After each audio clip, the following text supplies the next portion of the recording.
ৰাজ্যৰ পঞ্চায়ত নিৰ্বাচনক লৈ মুখ্যমন্ত্ৰী ডক্টৰ হিমন্ত বিশ্ব শৰ্মাই কৰে বৃহৎ ঘোষণা।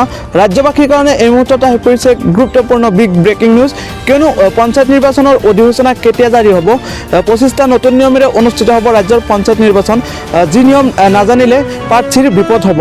হয়, প্ৰাৰ্থীৰ মনোনয়ন পত্ৰ বাতিল হ'ব যদি এই নিয়মবোৰ উলংঘা কৰে। হয়, ইতিমধ্যে মুখ্যমন্ত্ৰী ডক্টৰ হিমন্ত বিশ্ব শৰ্মাই সংবাদ মাধ্যমৰ আগত কৰে বৃহৎ ঘোষণা। কেতিয়া অনুষ্ঠিত হ'ব পঞ্চায়ত নিৰ্বাচন সেই সম্পৰ্কতো ঘোষণা আগবঢ়াইছে মুখ্যমন্ত্ৰী ডক্টৰ হিমন্ত বিশ্ব শৰ্মাই। ৰাজ্যৰ পঞ্চায়ত নিৰ্বাচনৰ অধিসূচনা কেতিয়া জাৰি হ'ব, এই ক্ষেত্ৰত মুখ্যমন্ত্ৰী ডক্টৰ হিমন্ত বিশ্ব শৰ্মাৰ স্পষ্ট ঘোষণা। 18 মাৰ্চ তাৰিখে ঘোষণা হ'ব নিৰ্বাচনৰ অধিসূচনা জাৰি। হয়, হায়াৰ ছেকেণ্ডাৰী পৰীক্ষাৰ পিছতে ঘোষণা হ'ব ৰাজ্যৰ পঞ্চায়ত নিৰ্বাচনৰ অধিসূচনা জাৰি, অৰ্থাৎ হায়াৰ ছেকেণ্ডাৰী পৰীক্ষাৰ পিছদিনাই ঘোষণা হ'ব ৰাজ্যৰ পঞ্চায়ত নিৰ্বাচনৰ অধিসূচনা জাৰি। লগতে কেৱল এয়াই নহয়, 25টা নতুন নিয়মেৰে অনুষ্ঠিত হ'ব এইবাৰৰ পঞ্চায়ত নিৰ্বাচন। যি নিয়ম উলংঘা কৰিলে প্ৰাৰ্থীৰ মনোনয়ন পত্ৰ বাতিল হ'ব। ইতিমধ্যে সেই কথা স্পষ্টভাৱে ঘোষণা কৰিছে মুখ্যমন্ত্ৰী ডক্টৰ হিমন্ত বিশ্ব শৰ্মা। মুখ্যমন্ত্ৰীৰ ঘোষণাৰ সেই দৃশ্যাংশ আমাৰ হাতত আহি পৰিছে, আমি দেখুৱাম আপোনালোকক। গতিকে বিস্তাৰিতভাৱে চাই থাকক আমাৰ এই আজিৰ প্ৰতিবেদন। হায়াৰ ছেকেণ্ডাৰী পৰীক্ষাৰ পিছদিনাই ৰাজ্যত জাৰি হ'ব পঞ্চায়ত নিৰ্বাচনৰ অধিসূচনা। হয়, হায়াৰ ছেকেণ্ডাৰী পৰীক্ষা 17 মাৰ্চ তাৰিখে শেষ হ'ব আৰু 18 তাৰিখে জাৰি হ'ব ৰাজ্যৰ পঞ্চায়ত নিৰ্বাচনৰ অধিসূচনা জাৰি। কেৱল এয়াই নহয়, এইবাৰ কেইবাটাও নতুন নিয়মেৰে অনুষ্ঠিত হ'ব ৰাজ্যৰ পঞ্চায়ত নিৰ্বাচন। হয়, মুঠ 25টা নতুন নিয়মেৰে অনুষ্ঠিত হ'ব ৰাজ্যৰ পঞ্চায়ত নিৰ্বাচন। যি নিয়ম মানাটো প্ৰাৰ্থীসকলৰ বাধ্যতামূলক। এইবাৰ পঞ্চায়ত নিৰ্বাচনত ৰাজনৈতিক দলে হস্তক্ষেপ কৰিব নোৱাৰিব। লগতে 25টা উল্লেখযোগ্য নিয়ম ইতিমধ্যে নিৰ্বাচন আয়োগ লগতে মুখ্যমন্ত্ৰী ডক্টৰ হিমন্ত বিশ্ব শৰ্মাই স্পষ্টভাৱে ঘোষণা কৰিছে। 21 বছৰ হ'লেহে তেওঁ প্ৰাৰ্থীৰ যোগ্য হ'ব। বাল্য বিবাহেৰে জড়িত কোনো প্ৰাৰ্থী যোগ্য নহ'ব, অৰ্থাৎ বাল্য বিবাহেৰে জড়িত সকলো ব্যক্তি অযোগ্য বুলি বিবেচিত কৰা হ'ব। প্ৰাৰ্থী অথবা প্ৰাৰ্থীৰ স্বামী অথবা প্ৰাৰ্থীৰ পত্নীজন বাল্য বিবাহেৰে জড়িত হ'ব নোৱাৰিব। যদি বাল্য বিবাহেৰে জড়িত হয় তেওঁ অযোগ্য হ'ব। কেৱল এয়াই নহয়, পঞ্চায়ত নিৰ্বাচনত ৱাৰ্ড মেম্বাৰসকল মেট্ৰিকত উত্তীৰ্ণ হ'ব লাগিব, অৰ্থাৎ মেট্ৰিক পৰীক্ষা পাছ হ'ব লাগিব। কৰ মাচুল পৰিশোধ কৰিবলৈ বাকী থকা ব্যক্তি অযোগ্য হ'ব।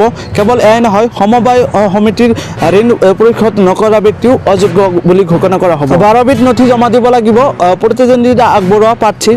কেৱল এয়াই নহয়, প্ৰতিদ্বন্দ্বিতা আগবঢ়োৱাৰ সময়ত মনোনয়ন পত্ৰ দাখিল কৰাৰ সময়ত প্ৰাৰ্থীগৰাকীৰ শিক্ষাগত অৰ্হতা পত্ৰ জমা দিব লাগিব। প্ৰাৰ্থিত্ব আগবঢ়োৱা ব্যক্তিজন একাধিক গাঁও পঞ্চায়তৰ ভোটাৰ হ'ব নোৱাৰিব। প্ৰাৰ্থীয়ে 12বিধ নথি জমা দিয়া নথিসমূহ হ'ল যথাক্ৰমে সমবায় আপত্তিবিহীন প্ৰমাণপত্ৰ, বেংক আপত্তিবিহীন প্ৰমাণপত্ৰ, তাৰপিছত জাতিগত প্ৰমাণপত্ৰ, খাজনাৰ ৰচিদ, শপতনামা, লগতে শিক্ষাগত অৰ্হতাৰ প্ৰমাণপত্ৰ, আঞ্চলিক পঞ্চায়তৰ NOC, লগতে প্ৰাৰ্থীগৰাকীৰ নামত নতুন বেংক একাউণ্ট, লগতে প্ৰস্তাৱকৰ নথিপত্ৰ জমা দিব লাগিব। কেৱল এয়াই নহয়, আৰু গাঁও প্ৰধানৰ প্ৰমাণপত্ৰ জমা দিব লাগিব প্ৰাৰ্থীগৰাকীৰ। পঞ্চায়তত নিৰ্বাচনৰ বাবে বৃহৎ ঘোষণা মুখ্যমন্ত্ৰীৰ। এই ক্ষেত্ৰত মুখ্যমন্ত্ৰীয়ে কি ক'লে চাওক সবিশেষ তথ্য। হায়াৰ ছেকেণ্ডাৰী পৰীক্ষা আজি শেষ, অহাকালি পঞ্চায়ত।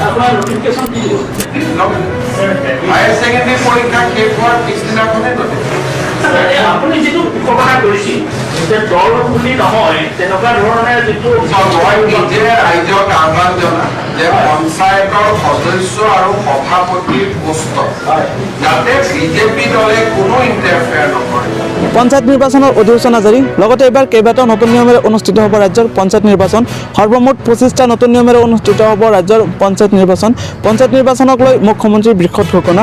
বিস্তাৰিতভাৱে এইটো ভিডিঅ'ৰ কমেণ্ট ছেকশ্যন লগতে ডেছক্ৰিপশ্যনত লিখা আছে, আপুনি এবাৰ চাই ল'ব আৰু এই ভিডিঅ'টো যিমান পাৰে আপোনাৰ বন্ধুবৰ্গলৈ শ্বেয়াৰ কৰক, যাতে সকলোৱে পঞ্চায়ত নিৰ্বাচনৰ প্ৰক্ৰিয়াৰ ক্ষেত্ৰত জ্ঞাত হ'ব পাৰে।